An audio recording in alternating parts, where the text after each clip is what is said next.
If you're marketing a life science product or service today, the strategies that worked 5 years ago simply won't cut it anymore. And over the last few years, we've helped more than 85 different life science companies generate pipeline and close deals with biotech, pharma, academic customers. Working directly with companies selling everything from lab instruments to software platforms, we've seen exactly what's working right now and what's becoming obsolete. And so in today's video, I'm breaking down the marketing strategies that are actually driving results for life science companies today based on real campaigns we've run and the data that we're seeing across the industry. Let's dive in. All right, so the first thing that we're going to talk about is hyper-personalized outbound campaigns, and this is our bread and butter over here at Succession. The first thing I want to start about is where we see generic outreach fail, especially when you're targeting a very scientific audience. Scientists are technical in nature, and so they can immediately identify when a message isn't relevant, when it's been templatized, when it's been generically put together and sent out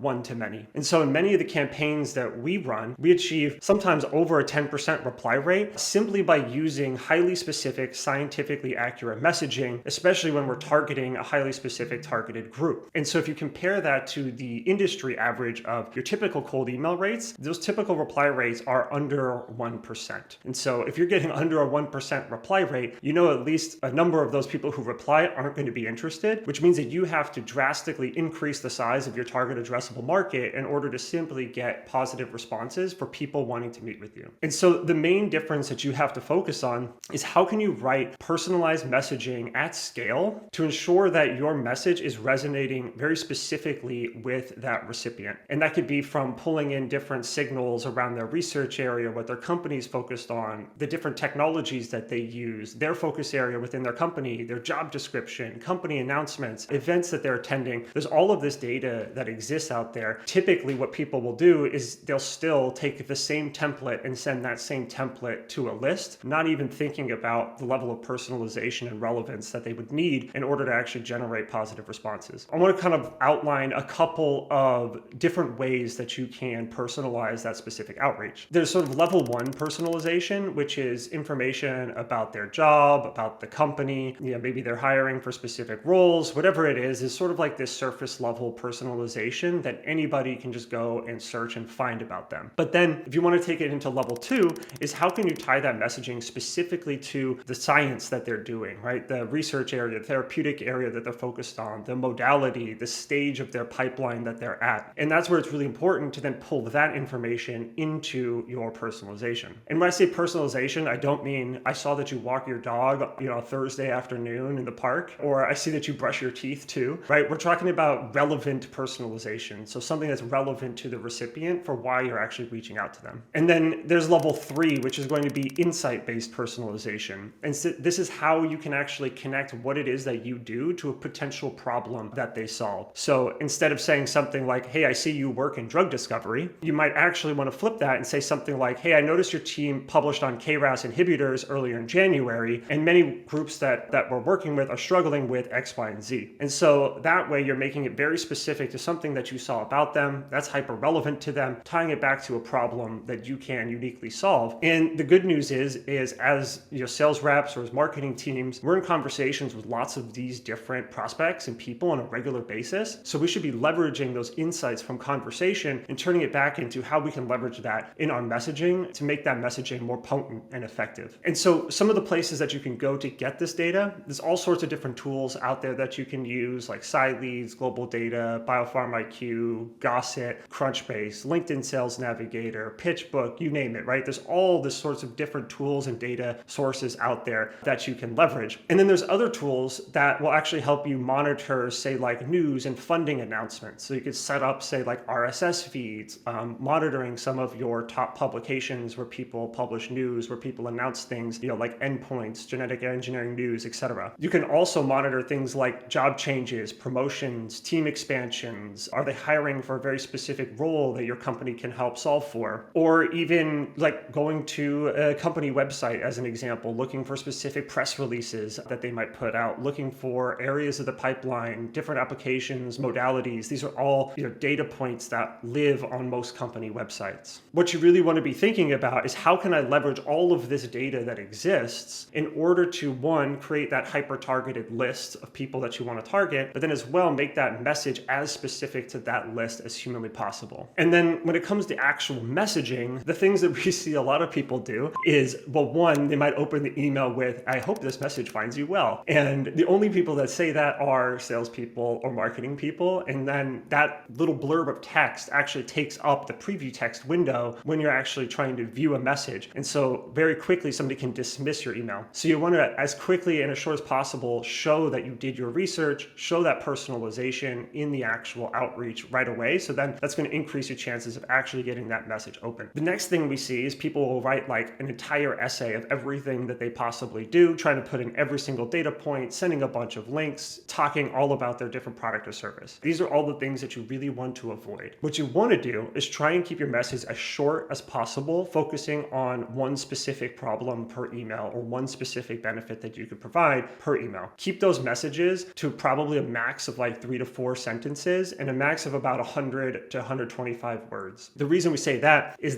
about the size that you could fit on a mobile phone and you can see without having to scroll at all, so that you could fit your entire message on one screen. And so that way somebody can quickly look at it and be like, okay, wow, this is a short message. I'm going to read it. And they're more likely to actually digest that information that you've shared. And then the other thing that you want to do is be very clear about what you want that call to action to be. Do you want it to be a call? Are you trying to share abstract, a publication, or a data set with them? So be very clear within that call to action so they have one thing that they can do. Again, sort of a call to action issue that we see a lot is somebody might be like, hey, are you available on this time, this time, this time, this time, or this time? And then it's like overwhelming for your call to action. So you want to keep it short and concise. The best ones that we see tend to be, I would say, low barrier to actually reply. So an example might be, just reply yes if you want me to send you over the abstract. And that could be a great example of a very soft call to action where it's a low effort for that recipient to just reply with yes. And so I'll give you an example of a real life use case where we were working with a client. They launched this new product offering and they were really trying to understand what was the right market and what was the right persona for that specific product. And so what we ended up doing was running about 20 different campaigns to different personas, different people at different stages in the drug discovery process, and ultimately came out to about 20 different campaigns. We were very able to quickly identify where the best product market fit was with a specific subset of that audience. So in this particular case, turned out bioprocessing was the best audience for them. What we were then able to do was provide that data back to them where they could say, wow, this is great. Now I'm going to go and update our product roadmap and we're going to focus more of our efforts around bioprocessing. And so if you're thinking about going to market with a new product, a new offering, message testing to a bunch of different audiences with a bunch of different messages is a great way to actually do this at scale and get those insights. So if creating and executing this kind of outbound strategy seems overwhelming, it definitely can feel that way, that's for sure, especially if you don't have the systems and processes internally to make this happen. But luckily for you, that's exactly what we help life science companies with. And so if you want to learn more, just click the link in the description below. So now we're going to talk about scientific thought leadership in content and why it's so important, particularly in the life science industry. Your content marketing is different in the life sciences. And when I say content marketing, I don't just mean your marketing team. I mean anything you put out there in the marketing or sales process, right? So whether that be an email, a post, whether it's a whole marketing campaign, whatever that may be, it hits different in the life sciences. Your audience consists of PhDs, MDs, technical experts. They know when you're talking crap. They know when you're talking nonsense, right? They know instantly that you don't get it. So you need to put out there high quality content, hits on their pain points,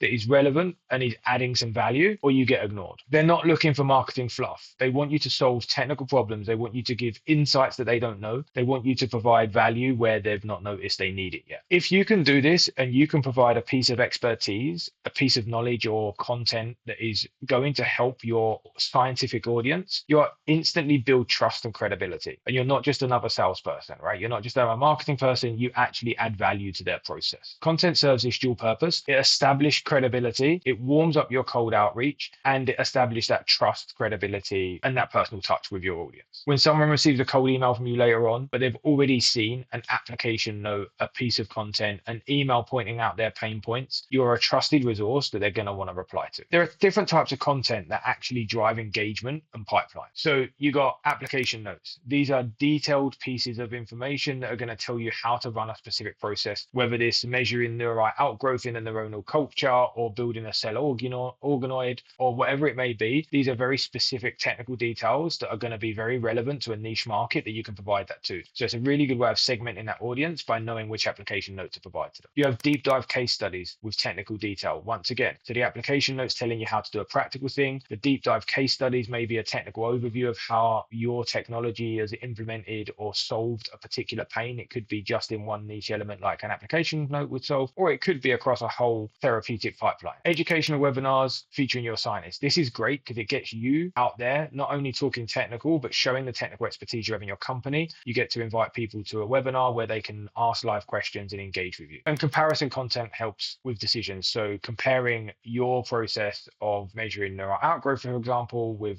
live kinetics, or just some static images that you would go to in your normal process. So measuring these deep technical details and comparing them to the change and the difference you get and the outcome that difference drives can be really powerful. So how can you source this content? It seems like a lot, right? You got to find all of this content, you got to build it. Many companies already have it. So even if you go to your website, I'm sure there's going to be something there, application notes, case study, testimonial. You can repurpose this in an email or a campaign or a LinkedIn post. But if not, you can just talk to your customers, find out their stories and share those stories. They may have to be anonymous, but it still matters if you even say in something like, we helped large pharma increase their process by 30%. So for example, maybe you can take their current process and have a big impact on that by adding in your service. And if you can do that, even as a short overview, that's valuable. Or you can pull in your R&D team, sit down with your R&D team, do a mini interview with them. When we work with customers, when we work with our clients, we run workshops. We sit down, we spend an hour and we just ask questions about what's the biggest impact you've seen this have for a client? What have you done in the lab recently as an R&D team that you've seen really make a difference, really propel your technology forward? Just sit, have these conversations. Scientists love to talk and tell you all the cool things they've done. If you speak to your R&D team, you're going to get some gold fall out of that conversation that you can repurpose into case studies and testimonials. So here's the third strategy we're going to jump into, and that's events. I love events. I'm biased. I'm also on the board of a group called Elrig, which is an events company. So I absolutely love events and think they are some of the highest value things you can do in your sales process. Often we talk about multiple touch points and we go into that a bit, and that's great. Virtual touch points are great, and you definitely need to do that. But in-person touch points build rapport and credibility so much more quickly, and you can dive into stuff so deeply in a short period of time that events are a must do for me in any sales organization. And they're particularly powerful, right? You can get 10 to 20 solid meetings in 2 days. Try and do that over Zoom and get those really key stakeholders on that Zoom meeting. Can take a lot of time and effort, but if they're there already, they're going to come talk to you. Face-to-face conversation move deals forward so much faster. Virtual meetings are great and people expect them now, but that face-to-face interaction still moves things even just that bit quicker. Events work across the entire funnel. So you've got new leads, unblocking mid-cycle, deepening customer relationships. So if you think about that, you're at a conference, there's been that guy ghosting you, suddenly comes by the booth, you find out why they were ghosting you. Maybe it wasn't and things are slowing up in their pipeline. You can have that conversation to help move that forward. You can find new leads that you've never even met before because you didn't know they was in your ideal audience. You didn't know that company existed, but they're at the event and you have a conversation and you meet with those guys. And then you've got somebody you're already in process with, something's held up in legal. Suddenly you're at a conference, you can talk it through face to face and get this solved. It really drives every deal forward. And then the other piece is not only are you looking for direct ROI at a conference, 80% of deals and buying decisions are made by the first company that the person thinks of. So if I was to mention a product to you now, the first company you think of, 8 times out of 10, that's the company you're going with. So building brand reputation at conferences by being there, wearing cool t-shirts, jumpers, whatever you need to do to put that brand out there is really, really important for helping you when it comes to your next touch point with that client. The biggest mistakes companies make with events is there's several, but going to the wrong events is one of the biggest ones. You see an event and you say, I've heard of that event, that's cool, let's go there. It's a big event, we should be there. However, it doesn't have a big enough overlap for your market. You can barely serve 10% of the audience. It costs a lot of money and it's hard to find a needle in a haystack. That's the wrong event for you to be at, right? Maybe it's even in a geography you don't cover. So just picking events based on their notoriety is not always the right decision. You should spend time as well, not only going to those larger ones, but identifying niche events. If you're going to identify a niche event, let's say you're in flow cytometry and imaging, and there's an event for flow cytometry scientists, every single person at that conference is going to be valuable to you, to talk to understand, to get feedback, to sell to. The presentations, all of those people are presenting their data within your field. It's gold dust to go to those conferences. And if you think about that, a 200-person conference of everybody in your ICP is way better than a 10,000-person conference with hardly anybody in your ICP. Actually running for a process of whether this is a valuable place to be and that's the right conference to be at, you should definitely do. And this often will just come down to knowing the right event. So just keep your eyes out, reach out to people. There's some great resources online of which events are relevant in your industry. Make sure you're attending the right places. Another big mistake people make is not networking at events properly. I always say, no matter what, attend the meeting. And by that, I mean for networking too. You don't know what's going to come out of it. I've often gone to networking events and thinking, oh, well, I'm done for the day. Nothing else going to happen here. And two more opportunities have come out of that because everyone's relaxed. Most companies are just attending there, chilled out. Most people are there having a beer or a coffee. And then people let their guard down a bit and you can have a much better conversation and a genuine connection with them. So networking at these events and then networking things after the conference can be great, but also during the event, making sure you're networking. But one of the key factors there is don't pitch, understand. So if you're networking and your sole purpose is to pitch people, then you're not networking properly. You're meant to be understanding about them, having a conversation and getting to know each other. Here's how to select the right events. Build an event database where you can search, filter by therapeutic area, application, technology, platform, size of event, overlap with your technology. Track who actually attends these events, not just who organizes them and who the organizers claim to be that are going to be there. So a great way of looking at this is often people say, oh, I want to go because it's got X amount of key decision makers. But really, that could be a load of purchasing people that don't have the full final decision, but they're a decision maker, right? So you need to make sure that the right people are at your conference for your product, for your offering. And there's various ways you could do this. Here's some selection criteria. Are your target customers attending? You could take a look at this. There's a great place on LinkedIn. If you look at any conferences, a lot of times people will check attending this conference. That's a really good way you can see, because that's self-selecting. Existing pipeline opportunities going to this. So are your current customers or people in your pipeline going to this event? Is the event niche enough or is it too broad, or is there a brand awareness so you want it to be broad? So actually look at what the event is going to be and what your purpose is at the event. Do you need a booth to attend this event? Can you go as a delegate or should you have a presentation? Each of these things serve different purposes. So having a booth is often about brand awareness, having somewhere to meet. Being a delegate is more about that networking approach and educating yourself about your industry. And having a presentation puts you out there as a thought leadership. So think about what your purpose is at the conference and make sure you drive the right results through the right activity. You've decided you're going to go to an event. Now what do we do? Before the event, there's things you want to do. Don't just turn up and think that everything's going to be great. That event was expensive. They are great for ROI, but you have to put the effort in to get the ROI out of that event. You need to book as many meetings as you can before you arrive at the event. Aim to fill your schedule with meetings. Know the opportunities in your pipeline and who's attending from those opportunities. Reach out to them, see if they're going to be there, add them into your meeting schedule. Get the attendee list up front. Where you can, get speakers and attendee lists. Go through them, categorize them, get your top segment of people, your cream of the top that you know you want to meet with. Try and get your meetings with them first. Then you got your B players, get your meetings with them. And then any slots you've got left, anyone else that could be interesting that could add value or add to a deal. Spend time personalizing those meeting requests. Don't just write one template, hit send all. Personalize it. Look at what the people do, what you do with the overlap with them. Write a very personalized message that is targeting to them and try and get them to meet. Try and get them to schedule an actual appointment, not visit the booth. You've got two options. First, and the best case is we've got a meeting booked at set time to meet to talk about X. Next best case is they'll pop by the booth. You have very little control over that booth pop by, so it's a lower value outcome. So drive the meeting first. And then during the event, this is one of my biggest bugbears, something I've always had. People hear me rant about this, is make sure you're getting value. That booth is your shop front. So don't sit at the booth, always be standing, be present, be open and welcoming. Try not to have too many barriers in front of you. We're salespeople, we're generally outgoing. Not all scientists want to walk up to somebody sat behind their laptop and engage with them. That can be quite daunting. So be out in front, be open. Don't eat at the booth, looks unprofessional, looks messy, and I'm not going to interrupt you if you're eating. I wouldn't want to be interrupted while I was eating, so just don't eat at the booth. Get out in front, engage with people, pull them into your booth and start talking to them about your content. Be prepared with thoughtful questions to ask, not your what brings you here to the booth. This is a great place where you can actually ask questions that are even qualifiers. What research are you in? What's your technical area of interest? Questions like that actually start to tell you something about them, so you can self-qualify and then either move on or engage further with them because you've got a certain amount of time at that booth with only so many people. Take detailed notes of your conversation and detailed specifics about follow-up. After the event, what are we going to do now? So we've spent all of that time and money getting there, all of that time at the booth, all of that time networking. Post-event is just as critical and often gets forgotten. Most reps will go, take their first few people they thought was really hot leads, follow those up if you're lucky, and forget everyone else. So what we recommend, speed and personalization matter most.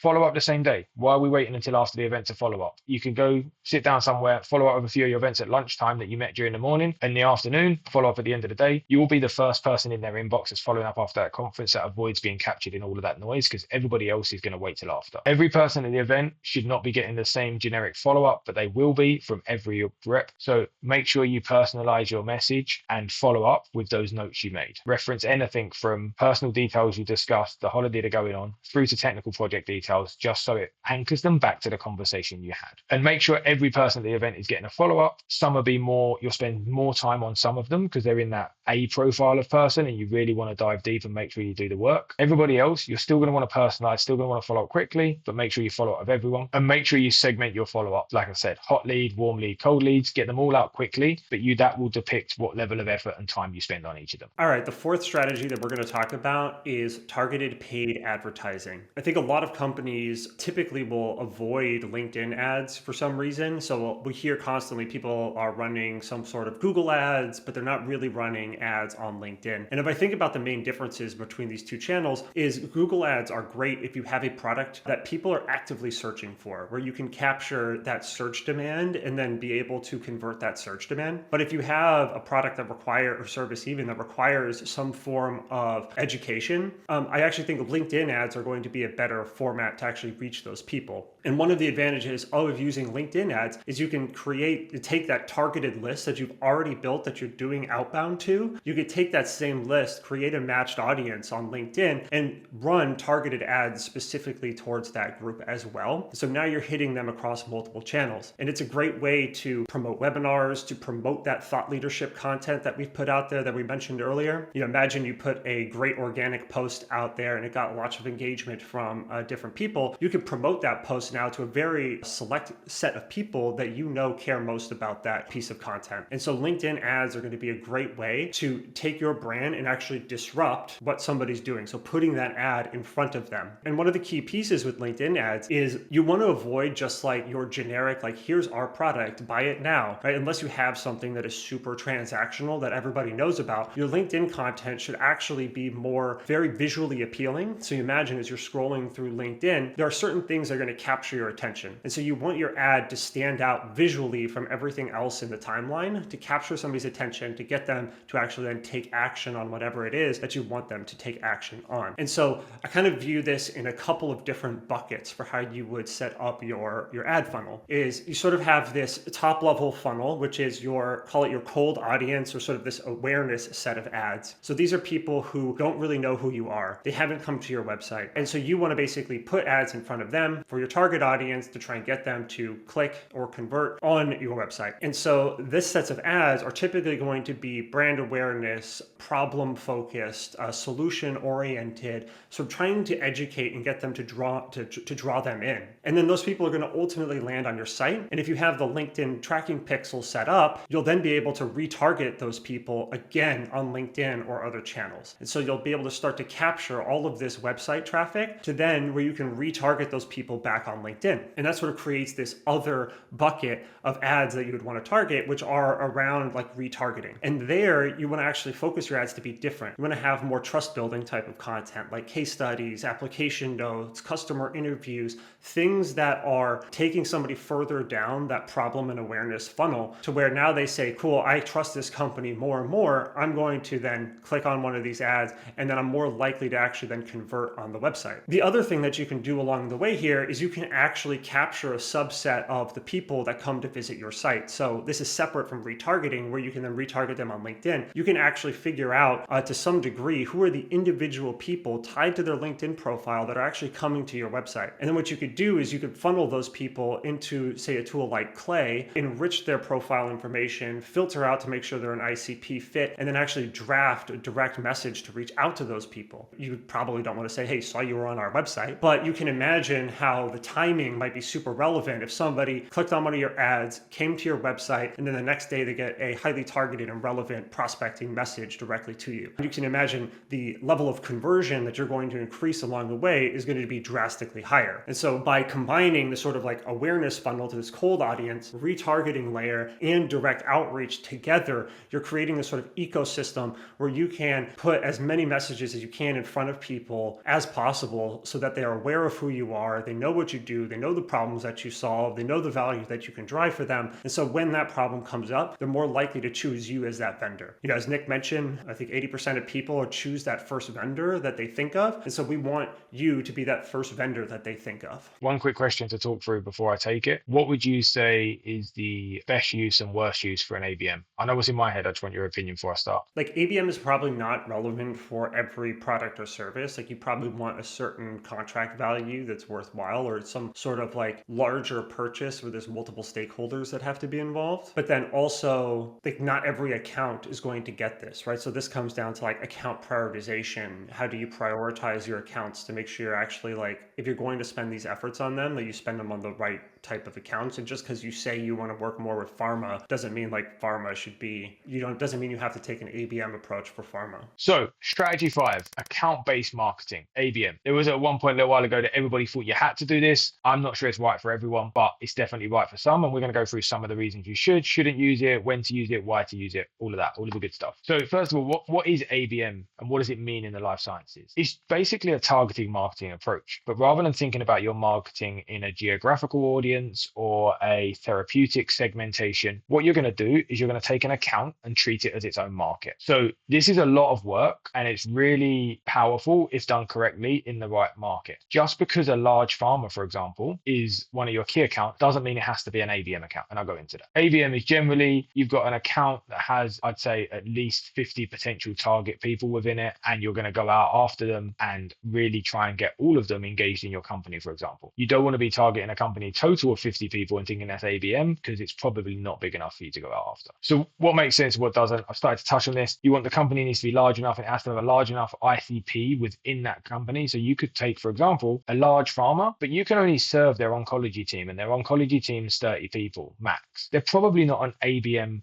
strategy, because ABM means you're going to link your marketing, your sales team, your collateral, your content, your ads, and you're going to put all of the energy into all of that to get to that company. Whereas if there's only 20 people and there were only one department in oncology in that team, you could probably get there on your own with your sales team. Really think about how you're going to go into an account and expand out to take that whole account, and is your energy worthwhile? That's when I would use it, is when you know there's lots of potential and lots of people, accounts and teams that you need to impact to get your biggest value out of that client. So one thing that you want to think about with ABM is also like, do you have a product or service that is required to be used by a number of different people within an organization, or there's lots of stakeholders involved with making that particular purchase, right? If you have a large instrument that costs, I don't know, $1 million, that is probably a good play for ABM, because there's going to be different stakeholders that have to be involved to ensure that that instrument gets placed within that particular account. However, if you sell like a reagent, picking Pfizer as your target audience may not actually be the best approach, and ABM probably isn't even the right approach for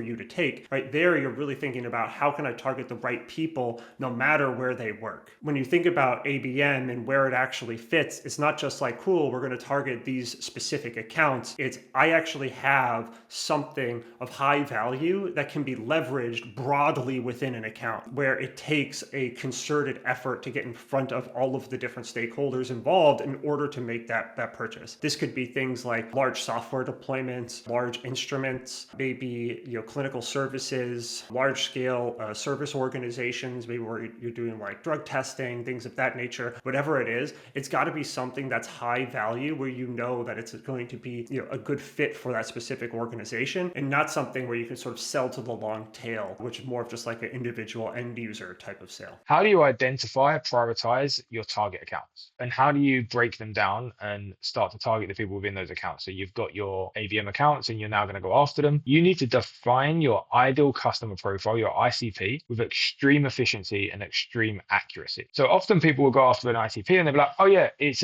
people working in cancer. That tells you very little. That's about as good as saying it's a scientist, right? So you need to really start to define your audience. And I remember working in one company and we did this. We got to the level was we'd make up imaginary profiles for each product within each segment. This was the company doing their own differentiation. We had Macrophage Mike. So we were selling macrophages, and Mike was one of the ideal customer profiles. You could have made Macrophage Sally as well, right? And we were really thinking about, who is this person? What do they do? What do they care about? What does our product do for them? What is their outcome? And what are their pain points, right? Now we've got a battle card for each person, for each product, and we know who we're targeting. You may only have one product and multiple segmentations. You may have multiple products with a few different segmentations, but either way, understanding in that level of clarity and detail, you can actually go out and really segment your audience and target them with specificity because you know their ICP so well. Saying we want all scientists in oncology at AstraZeneca is not going to help anybody. Yeah, I think the key part with this too is as you identify what that ICP fit is, then you actually have to go through the data process to figure out where are those people, what companies do those people work at, and then you're going to ultimately sort of identify what is the account potential, like how many of these people exist at this company. If we were to say get all of them on board, what is the potential that this account could be worth for us? And then also your current engagement level within a particular account as well. If you already have a lot of different points of contact within an account, it might not be a great ABM target. That might be a better sales-led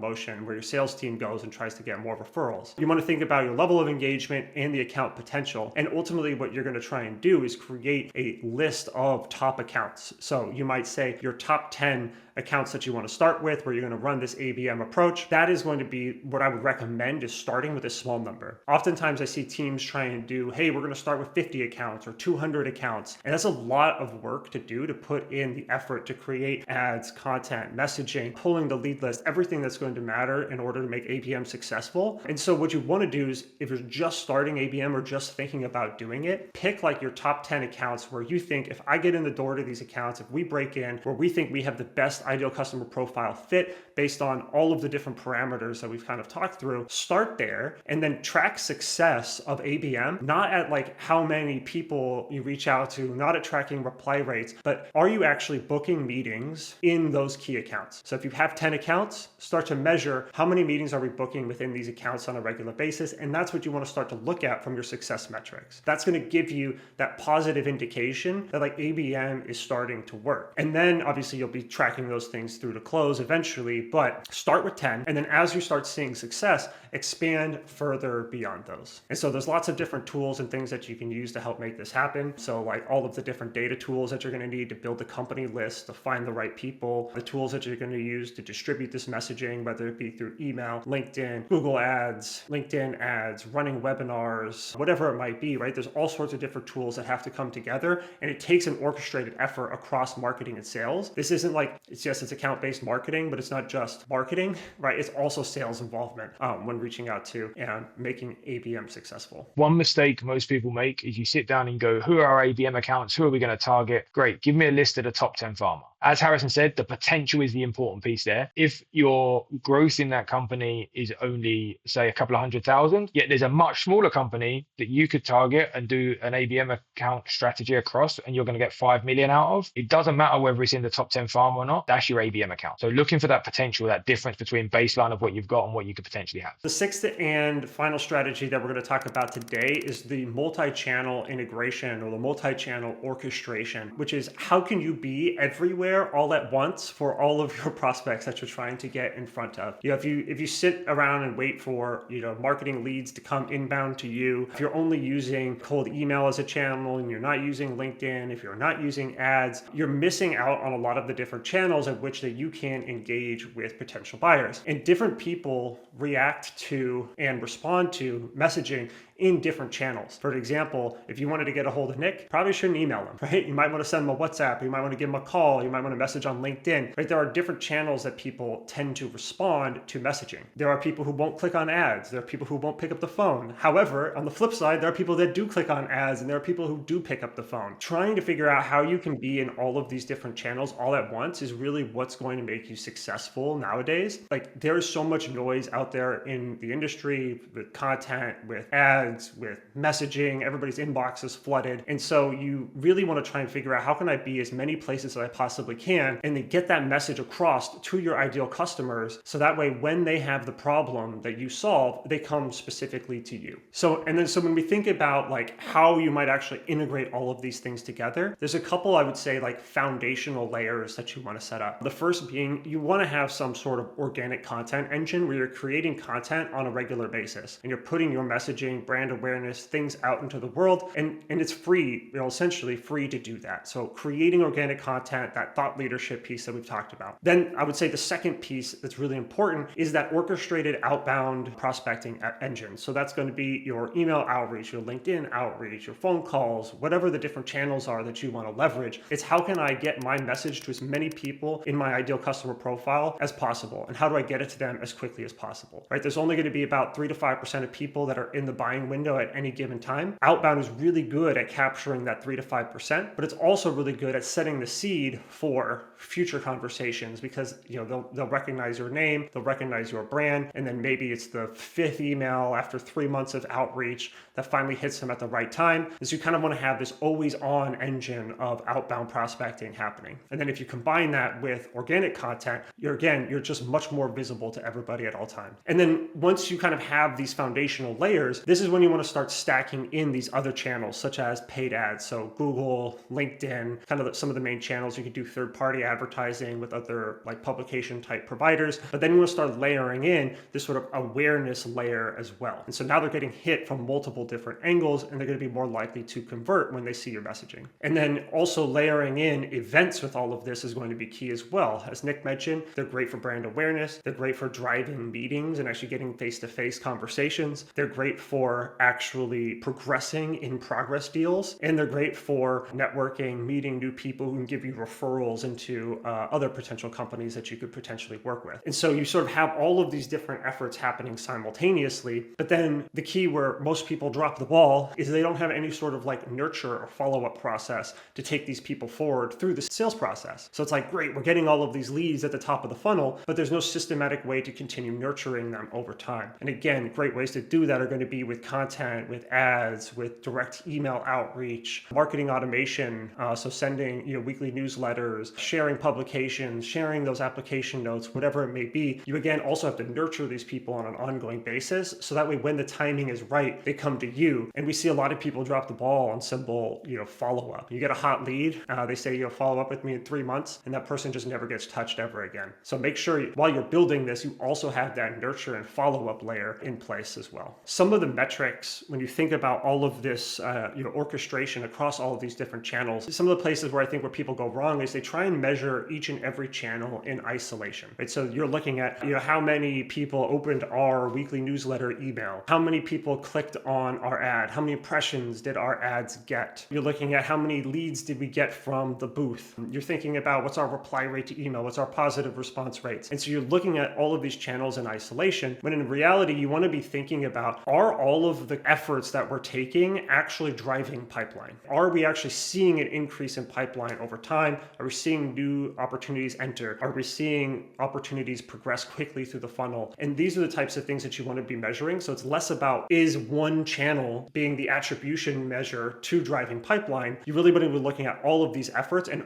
are we systematically increasing pipeline over time? And this is also one of the downsides with when you think about your attribution. If you look at first touch or last touch attribution, somebody might have seen you at an event 1 year ago and the first touch attribution is events, but then they received 4 ads and went to a webinar and then they responded to an email. Now all of a sudden, how do you know what is the thing that actually helped convert this person? It's really a collection of all of these things. And so if you're only looking at attribution for first or last touch, you're missing like this whole messy middle where a whole bunch of other great activities are happening, building that sort of awareness for your brand and for your company. And so you really want to be figuring out how do you track all of that information and all of those different touch points across the customer journey, and what are those things in concert working together that actually drive pipeline. And then when you're doing all of this and you're thinking about, okay, what is our actual cost of acquisition and what is our cost on ad spend, what is our return on outbound, all of these different costs that are associated, you really want to try and think about how do I combine these things together to give me like a real customer acquisition cost. And then from there, you can determine how does that compare to our lifetime lifetime value of a customer. I often will see people look at the ROI, if you will, of just a first order. So somebody comes in, maybe it costs you $1,000 to acquire that prospect, and then, or excuse me, to acquire that customer, but then the first order is $1,200. Like, that doesn't look like a great ROI. However, if that customer continuously buys 10 times over the next year, you're now looking at like a 10x, 11x return on that investment to acquire that customer. And so if you think about these things in isolation, you miss the bigger picture, which is what is a customer actually worth to you in the long run? The reality is each of these strategies work, and they work well. They take a lot of effort, they take a lot of time, they take a lot of resource, but they work well. Most companies simply don't have the infrastructure, the specialized tools, the dedicated resources, and the team to implement all of them. That's exactly what we've built. Over the past few years, we've worked with over 85 life science companies. We have the data sources, we have the technology stack, we have the processes, we all have scientific expertise to help translate your message, and the team to fully execute this system for you. So if you're serious about generating more pipeline and you don't want to spend the next 6 months building it yourself, hiring the right team to do it, I suggest you click the first link in the description below and book a free strategy call with us. We'll look at your specific situation, we'll look at your technology, we'll look at your target market, and we'll show you exactly how we'd implement these strategies for your business, and we'll also see if we're a good fit to work together. So again, book your strategy call below. And if you want to learn more about sales and marketing as a life science company, then watch this video next.